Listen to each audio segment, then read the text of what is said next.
Welcome back to 13 on Your Side. I'm meteorologist Samantha Jacks, live from Richmond, Indiana for our total solar eclipse coverage. I think you all know how excited I've been for the last couple of weeks for this event, and I am even more excited to report that for those of you at home, your forecast is looking spectacular. Starting things off with our weather ball, it is currently solid red as we have warmer temperatures ahead. The 13 on Your Side weather ball, sponsored by Countryside Greenhouse.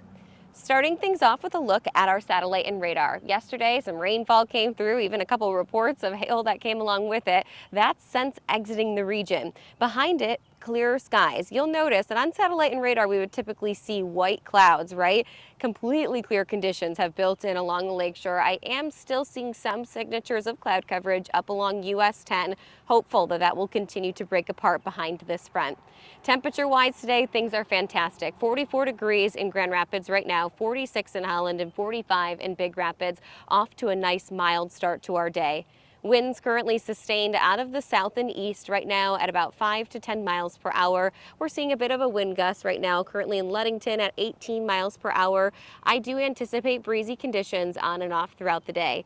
Temperature-wise, though, one of the warmest days we've seen in West Michigan in quite some time. While we could be somewhere between partly to mostly sunny by noon today, mostly sunny to if not completely clear skies around eclipse time frame, with temperatures topping out in the upper 60s to even low 70s.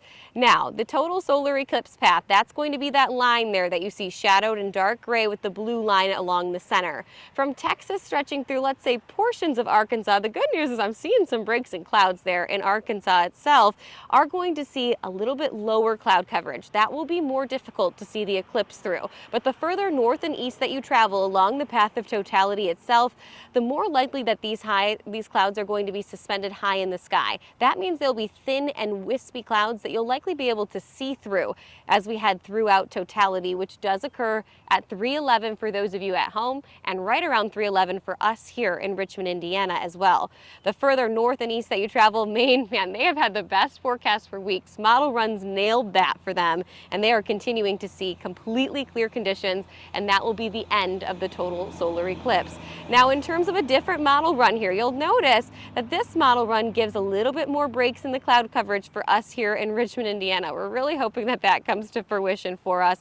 Clear skies continue on for West Michigan, though, all throughout the evening hours tonight. And then as we track into your Tuesday evening, this is when we start to see the onset of a little bit chances, or higher chances, I should say, for an isolated shower to develop for us here in West Michigan, as well as some chances for cloud coverage.